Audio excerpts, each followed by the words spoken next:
부활 승천하셔서 하나님의 보좌에 좌정하신 예수 그리스도, 곧 하늘과 땅의 모든 권세를 가지신 그리스도께서 하나님이신 성신님을 자신의 교회에 부어주셨습니다. 그래 이 하나님의 성신, 그리스도의 성신으로 가득 채워진 초대 교회가 전심전력한 일은 사도의 가르침과 교제와 빵을 떼는 것과 기도하는 그 일이었습니다. 사도행전 2장 42절 말씀과 같습니다. 그런데 이 네 가지, 사도의 가르침, 교제, 빵을 떼는 성찬, 이 기도는 각각 떨어져 있는 별개의 일들이 아니라 하나로 쭉 연결되어 있는 한 나무의 가지들과 같습니다. 이 네 가지 일들을 하나로 연결시키는 그 줄기에 해당하는 중심축이 되는 것이 바로 사도의 가르침입니다. 그래 조심스러운 마음으로 그러나 분명하게 말씀드릴 수 있는 것은 사도의 가르침이 곧 그리스도의 가르침이고, 사도의 가르침이 곧 성신 하나님의 가르침이고, 사도의 가르침이 곧 하나님의 말씀입니다. 그 결정적인 증거가 무엇인가 할 때 오늘 우리가 가지고 있는 신약 성경입니다. 신약 성경이란 사도들이 쓴 편지고 사도들의 강설, 사도들의 가르침 아니겠습니까? 이것이 곧 하나님의 영원한 말씀이 된 것입니다. 그래 베드로 사도는 이러한 확신을 담아서 이렇게 놀랍게 말하는 사실 우리가 압니다. 베드로전서 1장 23절과 25절은 이렇습니다. 너희가 거듭난 것이 썩어질 씨로 된 것이 아니요 썩지 아니할 씨로 된 것이니 하나님의 살아있고 항상 있는 말씀으로 되었느니라. 넘어가서 25절로 가면 오직 주의 말씀은 세세토록 있도다 하였으니 너희에게 전한 복음이 곧 이 말씀이라 하십니다. 지금 봄철인데요, 씨 뿌리는 계절 아니겠습니까? 그런데 이 베드로 사도는 지금 희한한 씨를 말하는 거 아닙니까? 씨는 우리가 다 아는 대로 살아있는 생명이 그 안에 담겨 있지만 땅속에 들어가면 씨가 그대로 있으면 발아하지 싹이 트지 못하는 것이고, 씨가 썩고 죽어야 거기서 새싹이 땅속에서 이제 돋아나서 땅 위로 올라오고 열매를 맺는 것 아닙니까? 그런데 우리를 거듭나게 해서 하나님의 자녀가 된 이 하나님의 말씀을 씨로 비유하는데, 이 씨는 특이한 씨인데 썩지 않는 씨입니다. 왜냐하면 하나님 말씀이기 때문에 그래요. 그래 이 씨는 우리에게 생명을 주고 우리를 거듭나게 하는데, 이 씨 하나님의 말씀을 가리켜 하나님의 살아있고 항상 있는 말씀이라 합니다. 죽지 않고 살아있는 씨이고 영원히 살아있는 씨여서 항상 영원히 살아있는 하나님의 말씀입니다. 그래 그 말을 25절에서 다시 반복하는데, 오직 주의 말씀은 세세토록 있도다. 주님의 말씀은 영원토록 있다. 여기까지는 우리가 다 수긍할 수 있는데 그 다음 말이 놀랍단 말입니다. 너희에게 전한 복음이 곧 이 말씀이라. 누가 누구에게 전했다는 말입니까? 사도가 교회에게 전한, 사도가 너희에게 전한 이 말씀이 곧 하나님의 살아있고 항상 있는 말씀이요 세세토록 있는 주의 말씀이다. 사도는 이렇게 말하는 것입니다. 그러니까 자기가 설교할 때 무슨 말을 하고 있는지 알았습니다. 이건 사람의 말이 아니었습니다. 하나님의 영원하고 살아있는 바로 그 말씀이었습니다. 그래 이 사도의 가르침을 받는다는 거, 이것은 단순히 학교나 학원 같은 데에서 무슨 교육을 받거나 강의를 듣는 것에 그치는 것이 아니었습니다. 물론 사도의 가르침은 인간의 언어로 구성되어 있고요, 사람의 말로 전달되는 것이 사실입니다마는 그저 말로만 그치고 말뿐인 것이 아닙니다.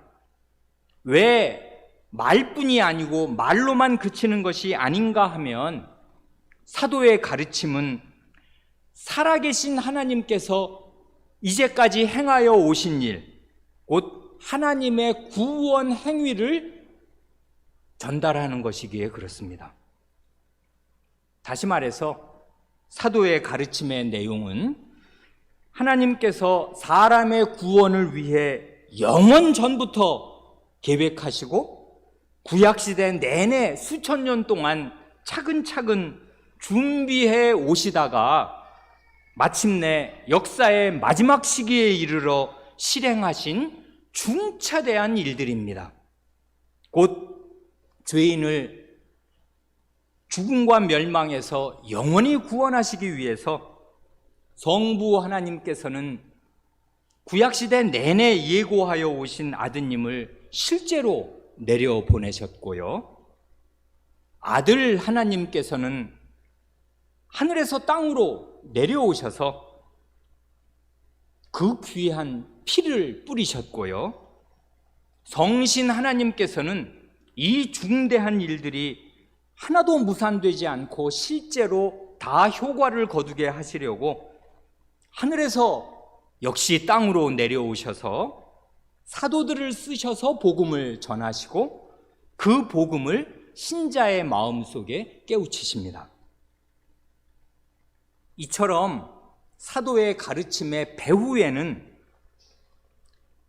사시고 참되신 하나님, 살아계시고 영원히 계시는 삼위 하나님 자신이 계시고 그 삼위 하나님께서 행하신 중대한 구원의 일들이 있습니다. 그러니 사도의 가르침을 받는다는 것, 사도의 가르침을 받는 것은 곧 하나님의 구원의 은혜를 받는 것이고요, 더 나아가 삼위 하나님 자신을 받는 것과 마찬가지입니다. 사도가 가르칠 때, 사도적인 복음이 선언될 때마다 하나님께서는 이게 바로 내 말이다, 이게 바로 내가 한 일이다, 이게 바로 내 마음이다, 내 붉은 마음이다 하고 말씀하여 주십니다.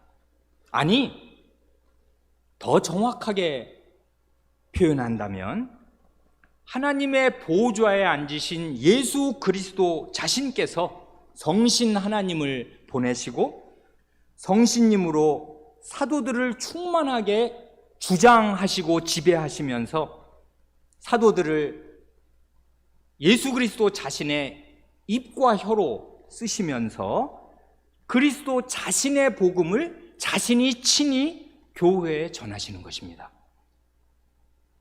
그러니 사도의 가르침을 받는 것은 곧 그리스도 자신의 가르침을 받는 것이고 성신의 가르침을 받는 것이고 하나님의 말씀을 받는 것입니다. 그래서 이런 말씀이 나오는 것입니다. 데살로니가 전서 5장 19, 20절을 보면 성신을 소멸치 말며 예언을 멸시치 말고 합니다. 성신 하나님을 소멸하는 일과 예언, 곧 사도적인 복음 강서를 멸시하는 일이 붙어 있고 함께 간다, 그 말입니다. 사람이 되어서 어떻게 성신 하나님을 소멸할 수 있겠습니까? 성신 하나님께서 우리 마음에 감화하실 때 완악한 마음을 품고 그 감화하시는 성신님의 감화를 불 끄듯이, 물로 불을 끄듯이 꺼버릴 수 있단 말입니다. 그런 의미에서 성신 하나님을 소멸해서는 안 된다 하시는데, 그럴 때 붙여서 하시는 말씀이 예언을 멸시하는 것입니다. 하나님의 말씀을 가벼이 여기는 것, 이게 성신을 소멸하는 것과 붙어 있다고요. 그래 성신과 말씀이 붙어 있습니다. 성신은 말씀의 성신이요, 말씀은 성신의 말씀이기에 그렇습니다.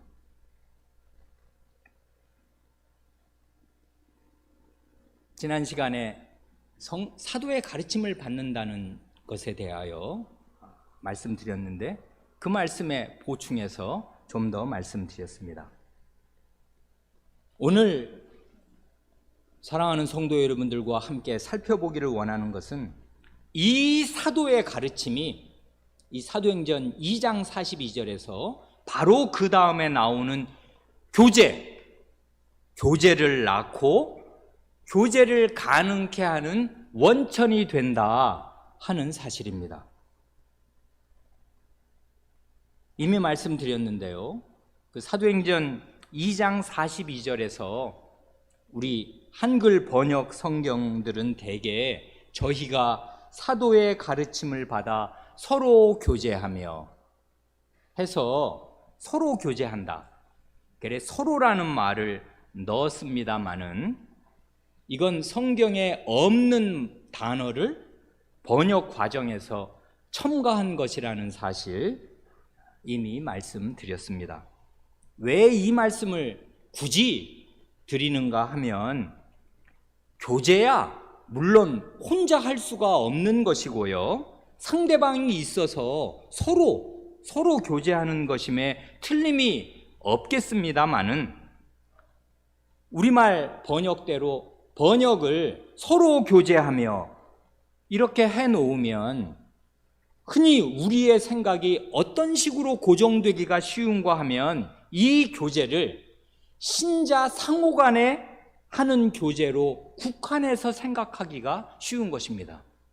여러분 성경 읽으시면 단박에 그렇게 이해가 될 거 아니에요. 아, 사도의 가르침을 받았구나, 아, 그 다음에 서로 교제하는구나. 그때 서로 교제하는 그 교제의 대상들이 누구와 누구겠냐는 말입니다. 신자와 신자, 이렇게 생각하기가 아주 쉽잖아요.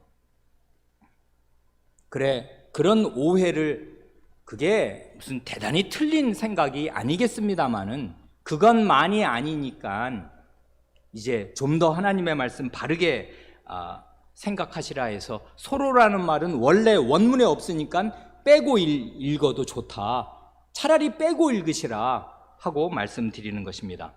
원문대로 직역하면 그들은 사도의 가르침과 교제에 주력했다, 그것인데요, 게다가 원문에는 그 교제 앞에, 교제라는 말 앞에 정관사까지 덧붙어 있어서 그 교제라 하였습니다. 그 교제, 그 코이노니아란 과연 무엇입니까?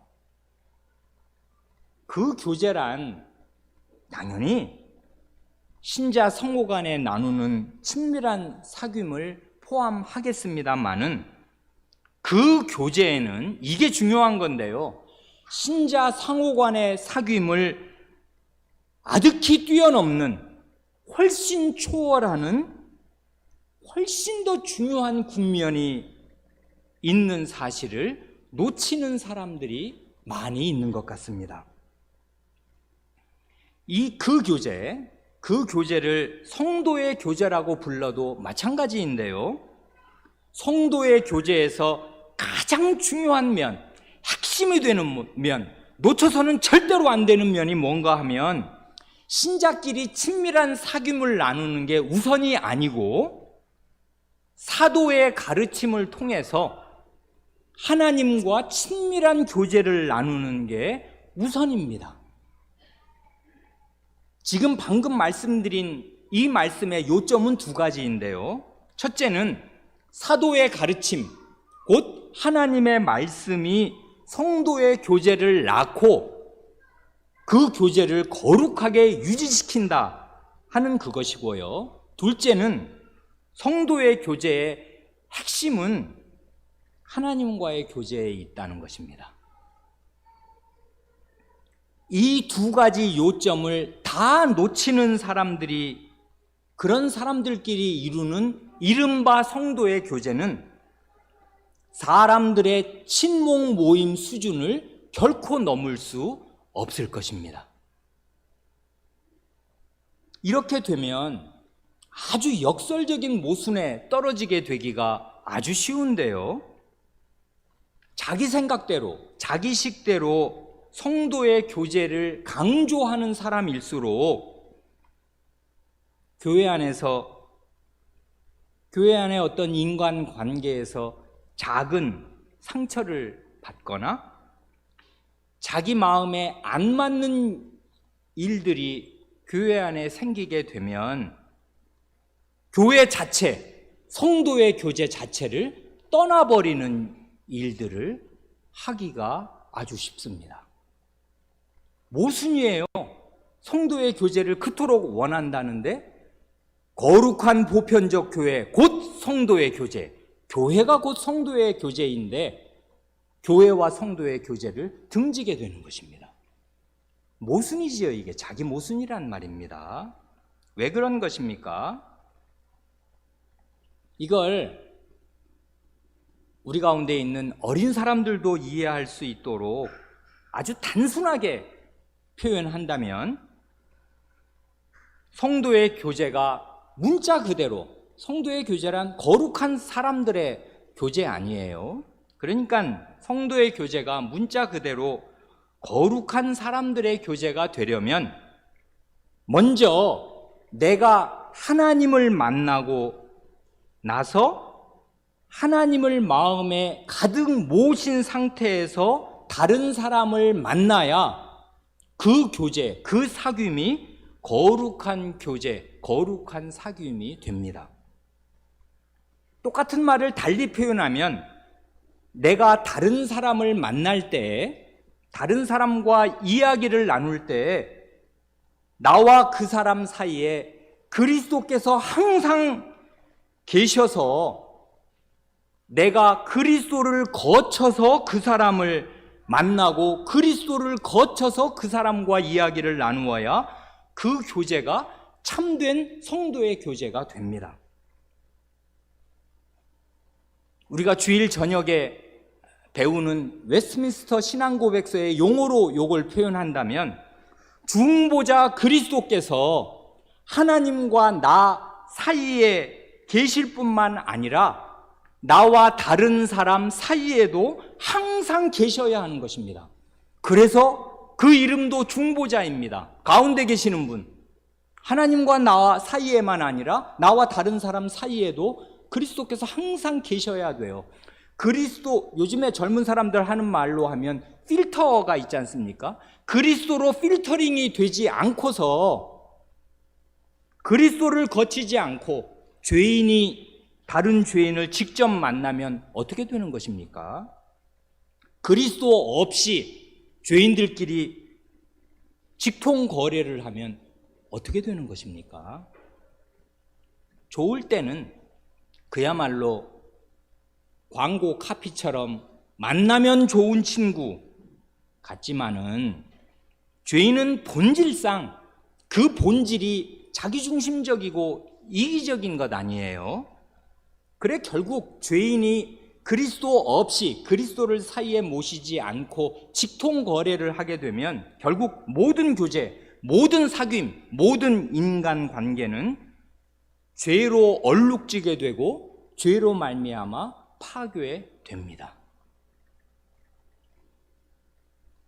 긴 얘기를 여러 예로 입증할 필요가 없습니다. 이 사실에 대해서. 왜냐하면 모든 인간관계 가운데 가장 가깝고 아예 한 몸이라고 불리는 부부관계라고 하여도 남편과 아내 사이에 항상 그리스도가 계시지 않을 때, 남편과 아내가 나누는 대화가 가장 친밀하고 베갯잎 송사라고 안 그래요?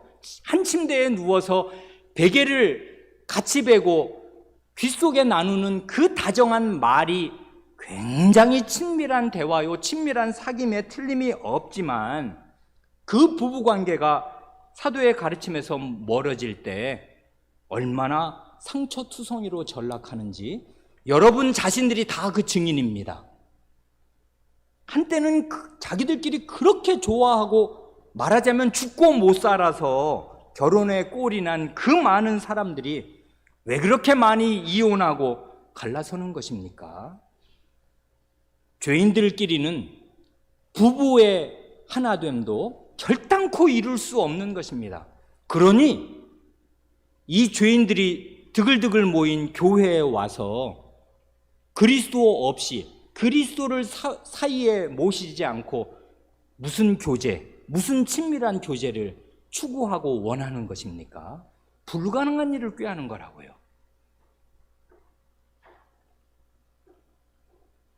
그래, 성도의 교제를 생각할 때에는 앞에서 말씀드린 두 가지 요점, 곧 사도의 가르침이 성도의 교제를 낳고 거룩하게 유지시키는 원동력이다 하는 그 사실과 성도의 교제의 핵심은 하나님과의 교제에 있다 하는 이 사실을 잘 붙드는 것이 대단히 중요합니다. 왜 중요한가 하면 하나님의 말씀과 역대의 신앙 고백이 일관되게 그렇게 가르치기에 그렇습니다. 그래, 먼저 하나님의 말씀을 보고 이어서 신앙 고백을 교우 여러분들과 함께 생각하려고 합니다. 함께 보기를 원하는 하나님의 말씀은 요한일서 1장 1절로 4절입니다. 이거 중요한 말씀이니까 교우분들 다 함께 펴서 함께 보시면 좋겠습니다. 요한일서 1장 1절로 4절인데요. 이건 다 아시는 요한 사도의 이제 편지 아니에요. 요한 사도는 우리가 아는 대로 사도행전에서는 그의 말이 한마디도 들리지 않고 베드로 사도의 그림자처럼 따라다닌 사람 같은데 이분은 시인입니다. 심오한 진리를 마음 깊이 간직하고서 그의 복음서와 서신서, 그의 복음서도 태초의 말씀이 계시니라 하는 마치 창세기를 다시 보는 것 같은 그런 심오한 그 선언으로 시작하는데 그의 서신서, 이 요한 서신서도 심오한 선언으로 시작합니다. 하나님의 말씀을 들으십시오. 요한일서 1장 1절은 이렇습니다. 태초부터 있는 생명의 말씀에 관하여는 우리가 들은 바요, 눈으로 본 바요, 주목하고 우리 손으로 만진 바라. 이 생명이 나타내신 바 된지라. 이 영원한 생명을 우리가 보았고 증거하여 너희에게 전하노니 이는 아버지와 함께 계시다가 우리에게 나타내신 바 된 자니라.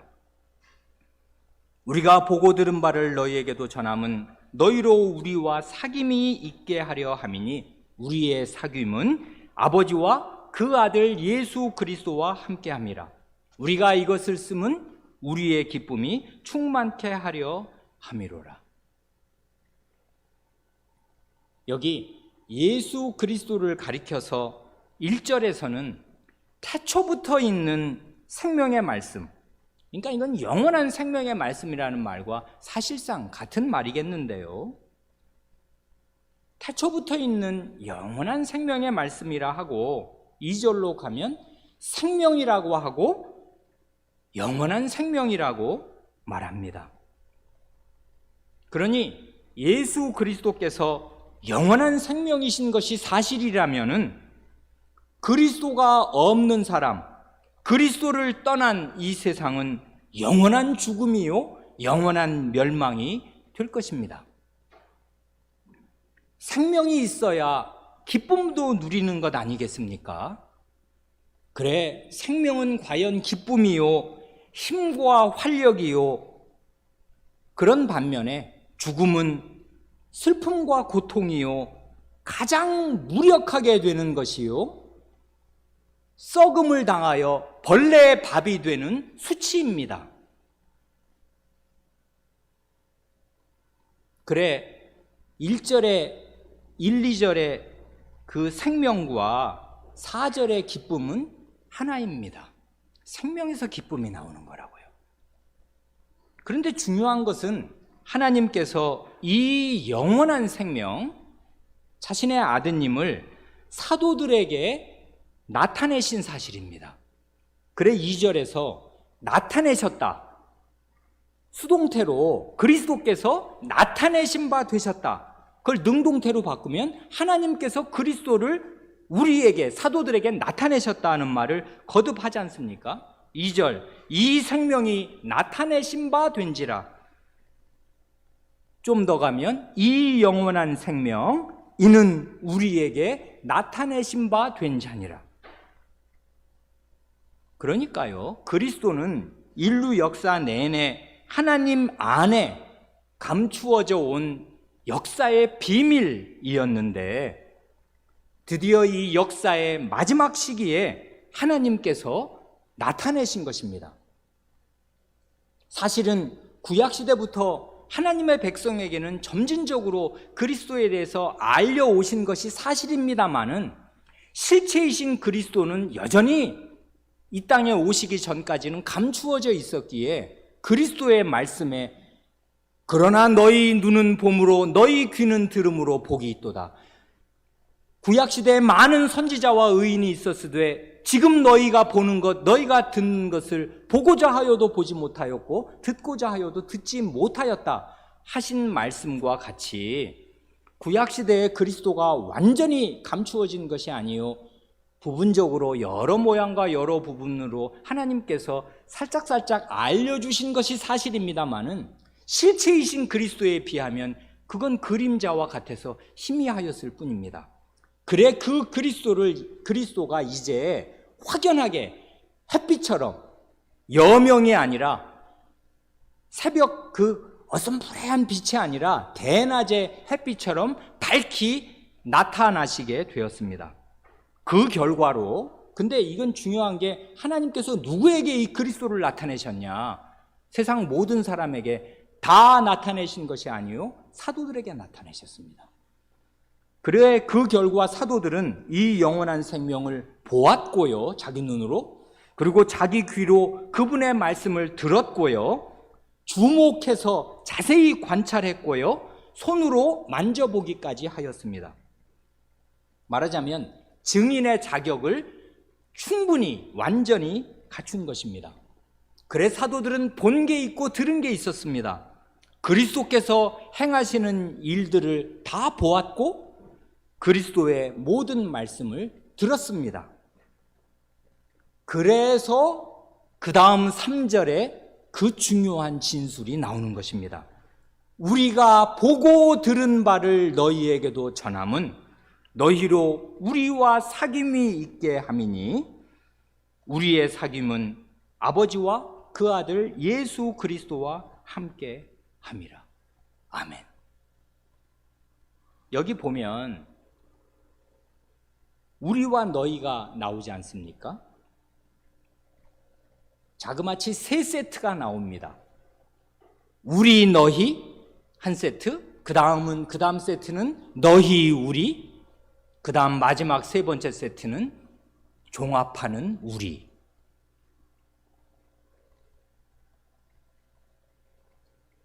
이 우리 너희가 누군지 잘 생각해 보세요.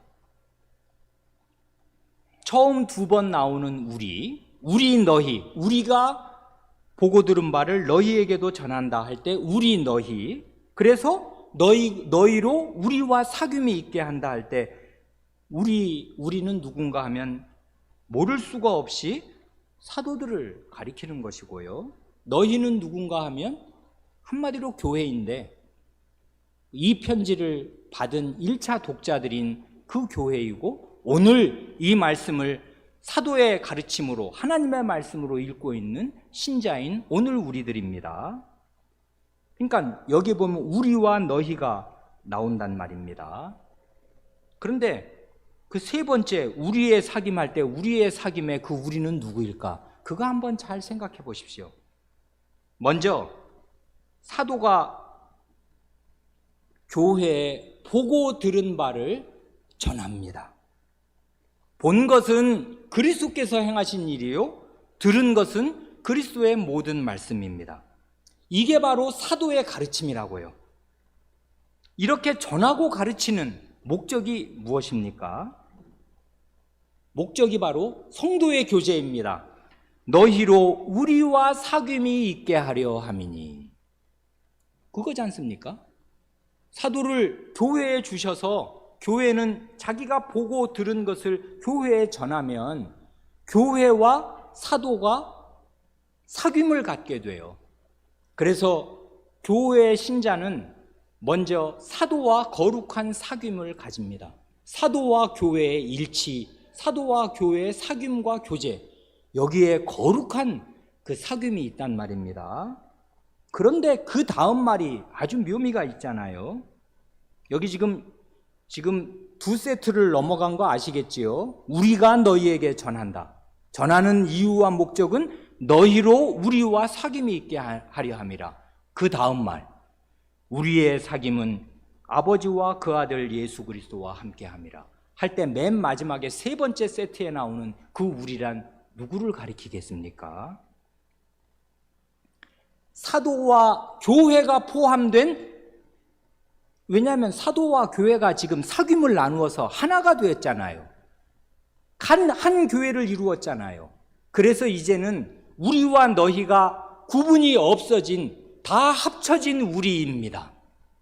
그래 우리의 사귐은 그 다음 말이 놀라운데 아버지와 그 아들 예수 그리스도와 함께함이라.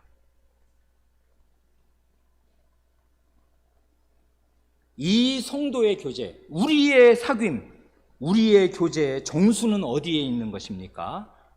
아버지와 그 아들 예수 그리스도와 함께하는 하나님과의 교제에 있습니다. 이렇게 됨으로써 우리가 꿈에도 잊을 수 없는 그리스도의 지상 사명, 그리스도의 가장 큰 명령, 대위임령이 이루어지게 되는 것입니다. 곧 아버지와 아들과 성신의 이름 안으로 연합되는 세례를 받은 효과, 하나님 안으로 연합이 되면 하나님과 사귀어야 세례를 받은 보람이 있는 거잖아요. 그냥 세례 교인임네 그리고 하나님과 교제권 밖에 있으면 그게 무슨 세례 교인이란 말입니까? 아무 보람도 없는 거잖아요. 세례 받은 보람은 아버지와 아들과 함께하는 그 거룩한 사귐 안에 있고 그 사귐을 계속 누리는 거, 그런 거지 않습니까? 우리 결혼했네 하는데 그 다음 날부터 10년 동안 별거한다면 그게 무슨 결혼한 보람이 있어요? 결혼했으면 같이 한 집에서 살아야 되잖아요. 그것처럼 세례받아서 삼위 하나님의 이름 안으로 연합되었으면 하나님과 거룩한 사귐을 누려야 되잖아요. 이름으로써 세례를 받은 효과가 나타나고, 이렇게 되면, 이런 거룩한 사귐을 나누게 되면 내가 세상 끝날까지 너희와 항상 함께 있으리라 하시는 임마누엘의 약속이 성취되게 되는 것입니다. 그거지 않습니까?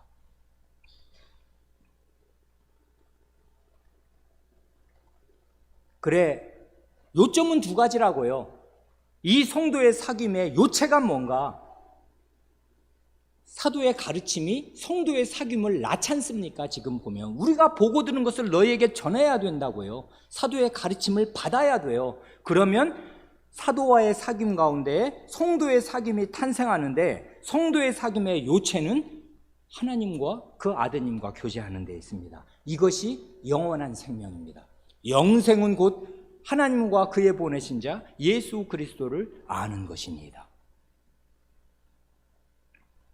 그래, 그 다음 4절이 그거지 않습니까? 우리가 이것을 쓰면 우리의 기쁨이 충만케 하려 함이로라. 이때 우리의 기쁨이라 할 때는 사도와 교회가 일치된 우리이지 사도들만의 기쁨을 얻으려고 이것을 쓴다 이 얘기겠습니까? 자기 만족을 위해서 사도가 이 편지를 쓴다, 이게 아닌 걸 다 알지 않습니까? 그러니까 똑같은 우리라도요, 처음에 우리와 너희를 대비했을 때는 우리라고 지칭되는 사도단이 있는 것이고 사도단의 말씀을 받는 교회가 너희로 있는 것이지만, 가르침을 잘 받으면 하나가 되어서 이제는 사도와 교회의 구분이 말하자면 없어지는 다 한 형제자매요, 다 한 예수 그리스도의 제자로서 우리가 되잖아요. 그래서 우리의 사귐이 하나님과 함께하는 사귐이 되고 우리의 기쁨이 나옵니다. 이때 우리의 기쁨은 사도와 교회의 기쁨인데, 우리의 기쁨은 이것을 쓰면 우리의 기쁨이 충만케 하려 함이로라 합니다.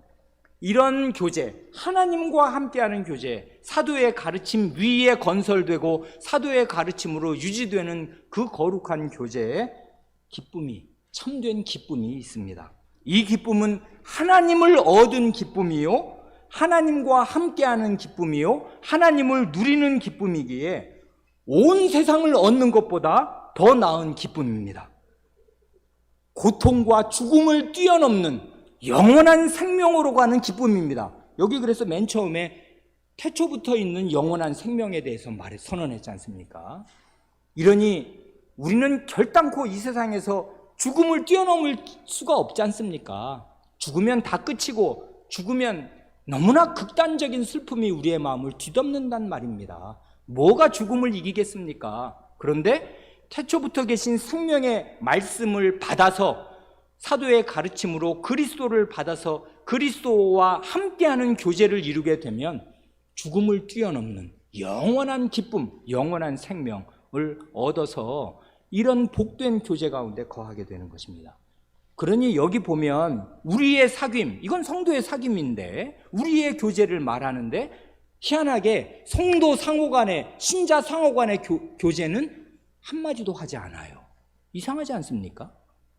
사도의 가르침을 받는 우리의 사귐을 말하고 하나님과 사귀는 하나님과의 교제를 말한다고요.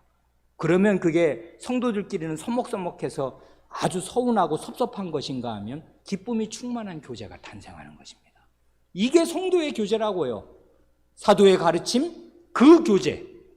그러니까 그 교제를 그냥 교제라고 해도 되고 그 교제라고 해도 되고 성도의 교제라고 해도 마찬가지인데 도대체 그 교제가 뭐냔 말이죠. 그 교제는 하나님과 함께하는 교제입니다. 그걸 빼고서 성도 간에, 아니 우리 교회는 뭐 이렇게 모임도 없고 성도 간의 교제가 약하냐, 이렇게 할 일이 아니에요. 하나님의 말씀이 이러면 이 말씀을 잘 받은 우리의 신앙 고백사는 어떻게 고백하는 것입니까? 그래 결국 우리는 어떤 일을 판단할 때 하나님의 말씀, 영원한 진리이신 하나님의 말씀과 그 영원한 진리인 하나님의 말씀을 자기 시대에 적용해서 복창하며 고백한 신앙 고백서 이중의 잣대로 판단하면서 이 사리 판단을 명백하게 할 수 있는 것 아닙니까? 하이델베르크 요리문답 55문을 보세요.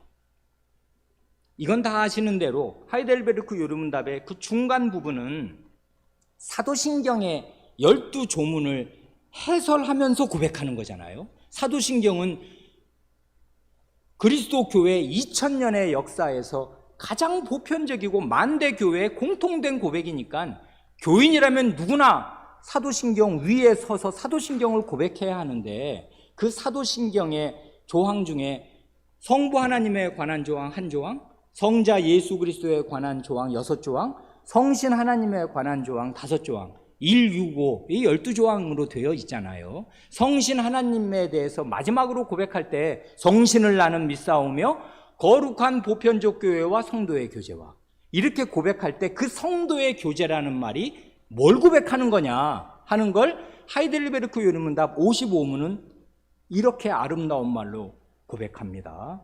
성도의 교제를 성도 여러분은 이렇게 생각하셨습니까? 하이델베르크 요리문답 우리 선조들의 신앙 고백을 들으십시오. 성도의 교제를 당신은 어떻게 이해합니까?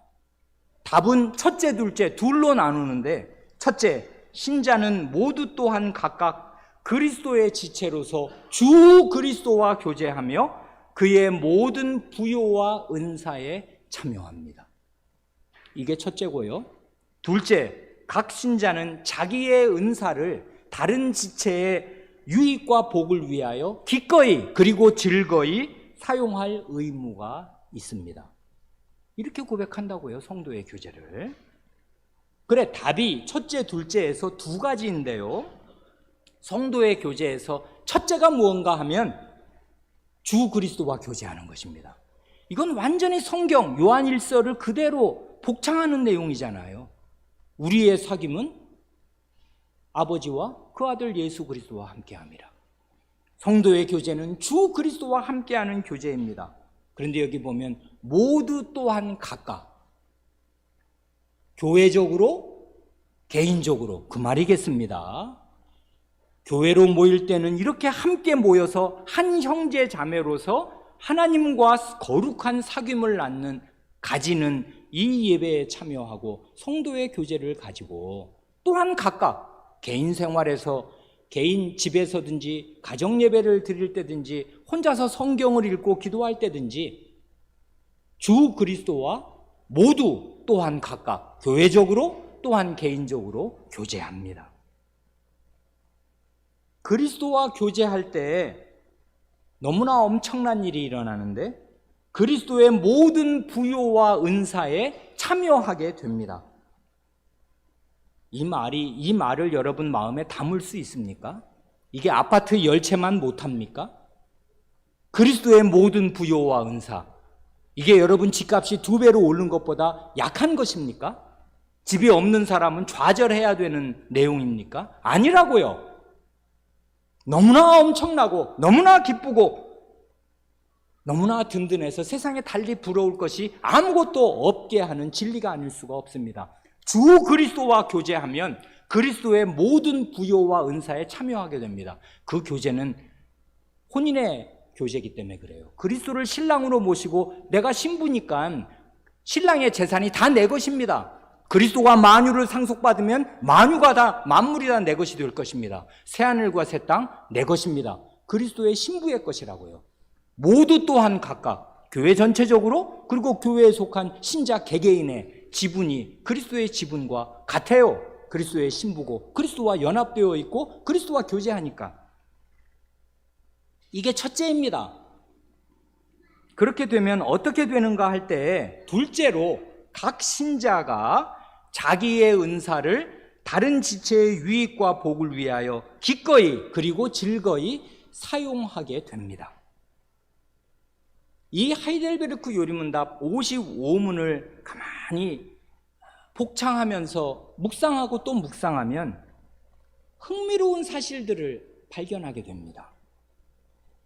성경을 읽을 때와 똑같은데요, 여기 지금 문제는, 이 질문이 뭐냐면, 성도의 교제를 당신은 어떻게 이해합니까? 성도의 교제가 뭐예요? 라고 딱 물으면, 성도의 교제? 성도들끼리 교제하는 거지 라고 말해야 성도의 교제일 거 아닙니까? 그런데 우리의 요리문답은 성도의 교제를 고백할 때 실제로 교제라는 그 단어, 성도의 교제에서 핵심은 성도와 교제니까 그 교제가 핵심 단어인데, 성도의 교제를 어떻게 이해하냐면 그 교제라는 말을 그리스도와의 교제에만 쓰고요, 신자들끼리 교제하는 이야기는 언급도 하지 않습니다. 아까 요한일서에서도 그랬잖아요. 우리의 사귐 얘기할 때, 우리의 사귐을 얘기할 때 신자들끼리 사귀는 걸 얘기하나요? 얘기 안 해요. 하나님과 그 아들 그리스도와 함께하는 사귐을 얘기한단 말입니다. 또 하나 흥미로운 것이 있습니다. 신자 누가 이 교회는 참 성도의 교제가 부족하다 하고 교회에 성도의 교제를 요구하는 그런 정신과는 완전히 반대입니다. 여기는 지금 신자의 의무만을 언급하고 있어요. 교회에서 뭘 얻는 걸 얘기하지 않아요. 얻는 거는 그리스도에게서 얻는 것입니다. 그리스도의 모든 부요와 은사를 얻어야 돼요. 그렇게 되고 나면 각 신자가 자기의 것을 다른 신자, 다른 지체의 유익과 복을 위하여 기꺼이 그리고 즐거이 사용할 의무를 지게 됩니다. 성도의 사귐을 자기의 것을 남에게 내어주는 의무로만 얘기해요. 내게 적용될 때는. 안 그렇습니까? 그래서 여기 보면 은사라는 말이 2번 나오지 않습니까? 첫째 은사는 그리스도의 은사입니다. 놀라운 거지요. 둘째의 은사는 그 그리스도의 은사를 받은 나는 내게도 주신 하나님의 선물과 은사가 있으니까 내 은사가 있는데, 나는 그리스도의 은사를 받아서 그리스도를 받아 누리면 내게 부여된, 내게 나누어 주신 나의 작은 은사는 어떻게 해야 되냐면 다른 지체의 유익과 복을 위해 기꺼이 그리고 즐겁게 나누어 줄 의무를 지게 된다, 그 말입니다. 어떤 사람이 그렇게 자기의 것을 기꺼이 그리고 즐거이 줄 수 있는가 하면 이건 단 하나입니다. 사도의 가르침을 잘 받고 깨달아서 그리스도와 교제함으로써 그리스도의 모든 은사를 마음에 받아서 마음이 넉넉해지고 넓어진 사람, 그런 사람이 전혀 아까워하지 않고 기꺼이 자기에게 주신 모든 것은 그리스도의 몸을 위하여 쓰라, 그리스도를 위하여 쓰라, 하나님 나라를 위하여 쓰라는 것인 줄로 알고 기꺼이 그리고 즐거운 마음으로 자기를 다른 사람에게 내어줄 수 있게 되는 것입니다. 그러니 사도의 가르침을 깨닫지도 못하고 그리스도의 풍성한 은사를 받아 누리지도 못하는 사람은 어떻게 되는가 하면 필연 마음이 좁아져서 거꾸로 다른 사람에게 그리고 교회에 자꾸 무엇을 요구하게 됩니다. 그러지 않습니까? 아니 왜 이 교회가 냉랭하냐, 왜 이렇게 뭐가 있어야 되는데 왜 없냐고 요구하는데요. 교회의 신자가 요구할 것은 단 하나입니다. 그건 뭐냐 하면 사도의 가르침, 사도적인 복음이라고요. 그건 반드시 요구해야 합니다. 그게 없으면 교회가 아니니까, 그리고 거기에서 모든 것이 나오니까 영원한 생명, 하나님 자신, 예수 그리스도 자신, 성신님이 말씀 안에서 우리에게 주어지니까 도대체 우리 교회에 왜 이렇게 말씀이 빈약하냐 하고는 따질 수 있습니다. 교회에 구할 것은 단 하나예요. 사도적인 가르침이 바르게, 깊게, 풍성하게 전해지냐. 그게 없으면 나는 못 산다, 이게 목마르고 배고파서 못 산다 하면 교회 옮겨야 될 것입니다. 그렇게 해서는 교회를 떠나서 바른 교회를 찾을 수가 있겠습니다. 그건 그러니까 교회에 구할 것은 단 하나예요. 사도의 가르침. 그러고 나면 사도의 가르침으로 말미암아 그리스도와 교제하고 그리스도의 모든 은사를 누려야 할 것이에요. 하나님 말씀을 깨달아야 그걸 누릴 거 아니에요. 이 영생의 말씀을 깨닫고 소유하여서 마음이 넓어져야 그리스도의 모든 부요와 은사에 참여해서 이 세상 다른 사람들은 엄청나게 귀하게 보이는 거, 뭐 주식이 뭐 100배가 됐다는 둥, 뭐 비트코인이 샀더니 뭐 10,000원에 산 게 6,800만 원이 됐다는 둥, 뭐 이렇게 대단해 보입니까? 하나님 말씀을 듣고 다시 한번 생각해 보세요. 그게 대단한 것인가? 그게 뭐가 대단해요? 그거 100년, 200년 누릴 것입니까? 안 된다고요. 영원한 부요, 영원한 생명, 그리스도의 모든 것이 내 것이 되는 길이 있는데 왜 작은 세상에 붙은 욕심에 연연하냐는 말입니까? 이런 그리스도를 받고 나면 교회에 요구할 것이 한 개도 없게 돼요. 그 다음부터는 족족 내가 나누어 줄 것만 있게 됩니다. 그래 그리스도를 충분히 받은 사람들, 그리스도의 모든 은사를 받은 사람들은 자기 자신을 기꺼이 다른 지체의 유익과 복을 위하여 내어주게 됩니다. 이게 성도의 교제라고요. 그러니 우리의 신앙 고백, 이게 1563년입니다, 여러분. 450여 년 전에 나온 거라고요. 사도신경은 그 전에 거의 2000년에 1900년의 역사를 가진 것이고 2000년 내내 교회는 사도신경을 고백하여 오면서 성도의 교제를 나는 믿는다 할 때 450년 전에 우리의 선조들은 이렇게 순결하게 성도의 교제의 핵심을 하나님의 말씀을 따라 고백했어요. 성도의 교제의 핵심은 주 예수 그리스도와 교제하는 것이고 자기의 은사를 다른 지체에게 기꺼이 나누어 주는 의무를 지는 것이다. 이게 성도의 교제의 전부입니다. 말씀을 마칩니다. 몇 년 전에 2017년입니까? 여름 수양회 때 우리가 다 함께 읽었던 루터 선생의 가장 빛나는 글, 그리스도인의 자유의 내용이 떠오르지 않습니까?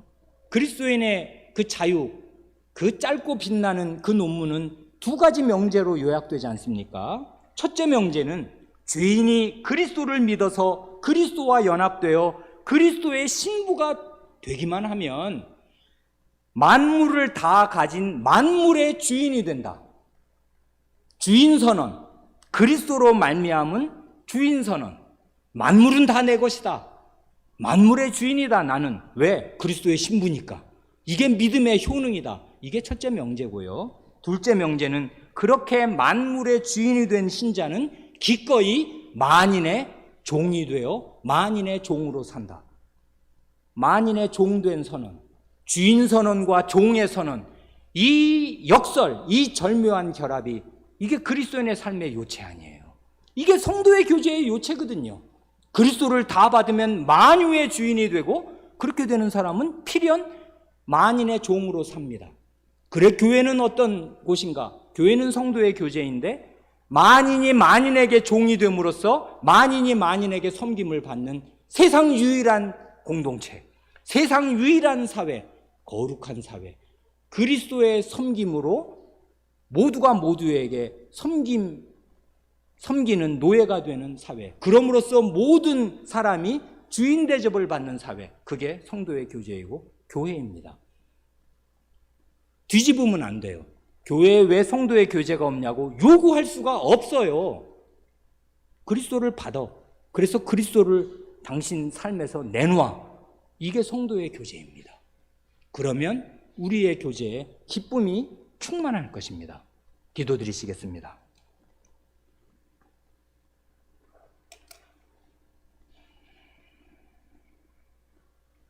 하나님 아버지, 높아지신 그리스도께서 성신을 교회에 부어주셔서 그리스도로 충만하여지고 성신님으로 충만하여져서 하나님으로 가득하여진 그 거룩한 교회, 초대의 교회가 사도의 가르침과 그 교제와 떡을 떼는 것과 기도하는 일에 주력하고 전심전력하는 사실에서 오늘 교회란 무엇인가를 생각하는 저희가 성도의 교제란 무엇이며 어떻게 사도의 가르침이 성도의 교제를 낳고 유지시키며 성도의 교제에 중핵에 있는 것이 무엇인가를 저희가 함께 생각하였습니다.